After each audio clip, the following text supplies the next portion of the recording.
Baik, di sini saya akan menjelaskan tentang pengertian kerangka karangan. Kerangka karangan adalah rencana kerja uang membuat garis-garis besar suatu karangan yang ketentuan-ketentuan bagaimana kita akan menyusun karangan-karangan. Kerangka karangan dapat diartikan rencana penulisan yang memuat garis-garis besar dari suatu karangan yang akan ditulis, dan merupakan rangkaian ide-ide yang disusun secara sistematis, logis, jelas, terstruktur, dan teratur. Kerangka-kerangka yang dibuat untuk mempermudah penulisan agar tetap terarah dan tidak keluar dari topik, tema yang dituju.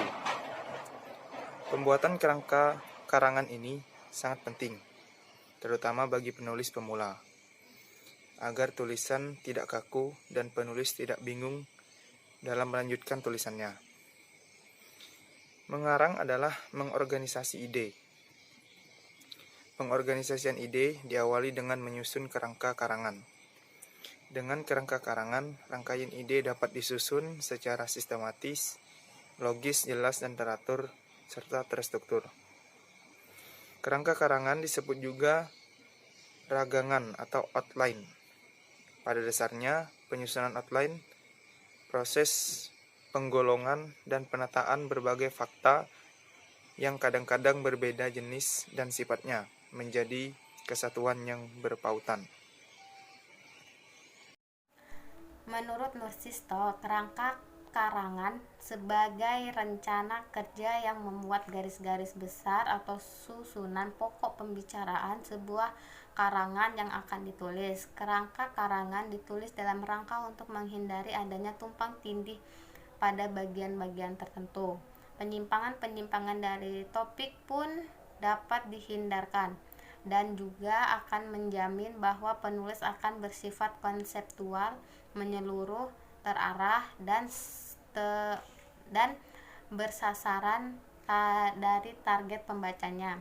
Menurut G, seseorang yang akan mengarang tanpa membuat kerangka karangan, maka ia akan mudah terjerumus ke arah keadaan yang anarkis. Pengkarang akan mudah kehilangan kontrol terhadap karangan yang ia tuju. Contoh, online seringkali banyak masalah dan uraian yang disuguhkan menjadi kabur, kurang jelas, banyak bahan yang terlupakan, dan bagian yang sejajar tetapi diuraikan tidak seimbang. Fungsi kerangka karangan yang pertama, memudahkan pengendalian variabel. Sebelumnya, variabel adalah konsep yang mempunyai nilai lebih atau mempunyai lebih dari satu nilai, keadaan, kategori, atau kondisi. Variabel juga adalah hal-hal yang menjadi objek utama dalam membuat suatu karangan. Yang kedua, memperlihatkan pokok bahasan, sub-sub bahasan karangan, dan memberikan kemungkinan penulis lebih mudah untuk membuat karangan dan untuk menyajikan karangannya itu sendiri. Yang ketiga, mencegah pembahasan keluar dari sasaran yang sudah dirumuskan dalam topik, judul, masalah, tujuan, dan kalimat tesis. Jadi tujuan karangan ini agar saat pemaparan materinya tidak keluar dari konteks pembahasan yang sudah ditetapkan atau yang sudah dibuat. Jadi dengan adanya kerangka karangan ini sangat membantu dalam membuat karangan berjalan dengan selaras dan tidak keluar dari konteks judul yang dibuat.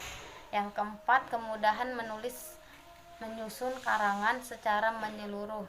Nah, dengan adanya kerangka karangan ini, penulis bisa lebih mudah untuk membuat karangan karena kerangka karangan ini sudah memiliki susunan yang tepat dalam membuat karangan. Langsung yang kelima, mencegah ketidaklengkapan bahasa. Fungsi karangan ini maksudnya kita dalam membuat karangan tersebut, kita bisa menggunakan bahasa dengan baik, dengan bahasa yang mudah dimengerti dan mudah dipahami. Yang keenam, mencegah penanggulangan pembahasan ide. Jadi setelah karangan selesai, setelah itu pemaparan. Nah, dalam saat pemaparan karangan tersebut atau materi yang setelah didapatkan, di situ sudah tertera garis-garis besarnya, pokok-pokoknya, sub-subnya. Jadi saat penyajian tersebut dilaksanakan, tidak ada lagi pembahasan masalah ide karena ide tersebut sudah tertera dalam suatu karangan yang disusun. Bentuk-bentuk kerangka karangan. Yang pertama itu kerangka karangan berdasarkan perumusan teksnya. 1. Kerangka kalimat. Kerangka kalimat mempergunakan kalimat deklaratif atau berita yang lengkap untuk merumuskan setiap topik, subtopik maupun sub-subtopik. Kemudian 2. Kerangka topik. Kerangka topik dimulai dengan perumusan tesis dalam sebuah kalimat yang lengkap.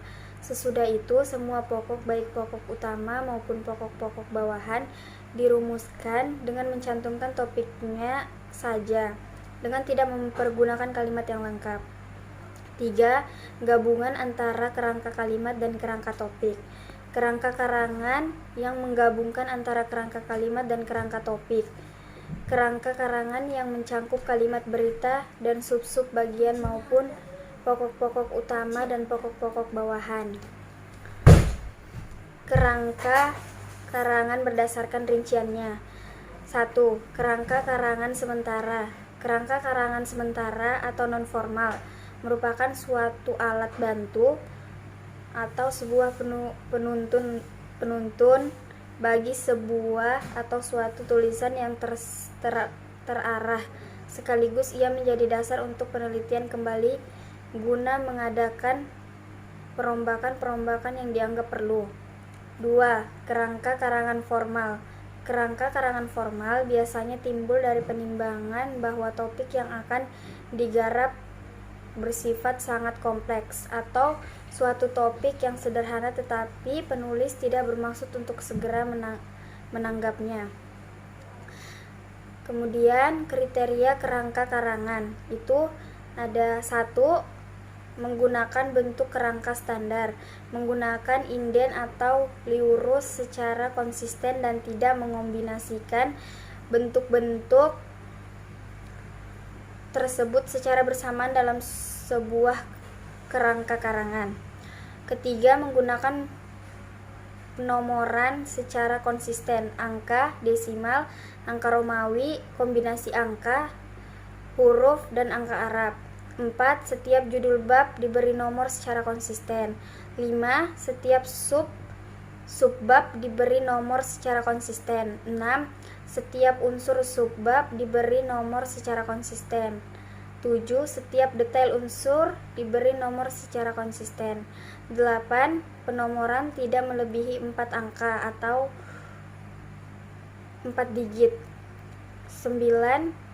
Kerangka karangan tidak sama dengan daftar isi. Baik, selanjutnya langkah-langkah pembuatan kerangka karangan. Yang pertama, menyusun semua ide pokok yang berhubungan dengan topik karangan yang akan ditulis. Yang kedua, mencatat semua ide pokok yang muncul, baik dari data yang tertulis maupun data melalui wawancara. Yang ketiga, menyusun dan menyeleksi ulang terhadap ide yang tidak penting.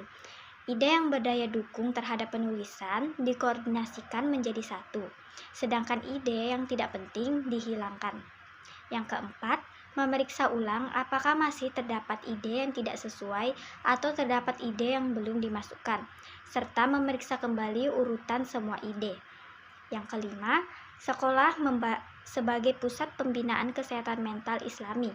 Yang keenam, aktualisasi nilai-nilai kesehatan mental Islami di lingkungan sekolah. Selanjutnya adalah pengertian organisasi karangan.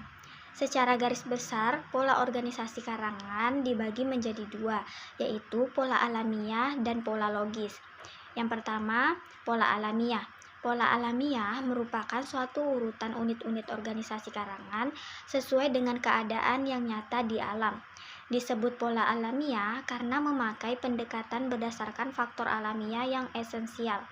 Pola alamiah mengikuti keadaan alam yang berdimensi ruang dan waktu. Pola alamiah ini dapat terbagi menjadi 3, yaitu yang pertama kronologis atau waktu. Contohnya, topiknya membahas tentang riwayat hidup seorang penulis dan asal-usul penulis. Yang kedua ada spasial atau ruang. Contohnya, dalam topiknya membahas tentang hutan yang sering mengalami kebakaran. Kemudian yang ketiga ada topik yang ada. Ini adalah suatu pola peralihan yang dapat dimasukkan dalam pola alamiah adalah urutan yang berdasarkan topik yang ada. Selanjutnya yang kedua adalah pola logis. Kenapa dinamakan pola logis? Dinamakan pola logis karena memakai pendekatan berdasarkan jalan pikir atau cara pikir manusia yang selalu mengamati sesuatu berdasarkan logika. Pola logis dibagi menjadi 6, yaitu yang pertama, klimaks dan anti-klimaks. Urutan ini timbul sebagai tanggapan penulis yang berpendirian bahwa posisi tertentu dari suatu rangkaian merupakan posisi yang paling tinggi kedudukannya atau yang paling menonjol. Contohnya, merajalelanya praktek KKN. Yang kedua, kausal. Mencakup 2 pola, yaitu urutan dari sebab ke akibat dan urutan akibat ke sebab. Pada pola pertama, suatu masalah dianggap sebagai sebab, yang kemudian dilanjutkan dengan perincian-perincian yang menelusuri akibat-akibat yang mungkin terjadi. Contohnya adalah topiknya membahas tentang krisis moneter yang melanda tanah air. Yang ketiga, pemecahan masalah. Dimulai dari suatu masalah tertentu. Sekurang-kurangnya, uraian yang mempergunakan landasan pemecahan masalah terdiri dari 3 bagian utama, yaitu deskripsi mengenai peristiwa atau persoalan tadi, dan akhirnya alternatif-alternatif untuk jalan keluar dari masalah yang dihadapi tersebut. Contohnya topik mengenai virus flu babi atau H1N1 dan upaya penanggulangannya. Yang keempat, umum khusus. Dimulai dari pembahasan topik secara menyeluruh, lalu diikuti dengan pembahasan secara terperinci atau khusus. Contohnya topik yang membahas tentang pengaruh internet pada remaja. Yang kelima ada familiaritas. Urutan familiaritas dimulai dengan mengemukakan sesuatu yang sudah dikenal, kemudian berangsur-angsur pindah kepada hal-hal yang kurang dikenal atau belum dikenal. Dalam keadaan-keadaan tertentu, cara ini misalnya diterapkan dengan mempergunakan analogi. Selanjutnya, yang keenam ada akseptabilitas. Akseptabilitas adalah mempersoalkan apakah suatu gagasan diterima atau tidak oleh pembaca, ataukah disetujui atau tidak. Itu saja penjelasan dari saya, kurang dan lebihnya mohon dimaafkan. Terima kasih.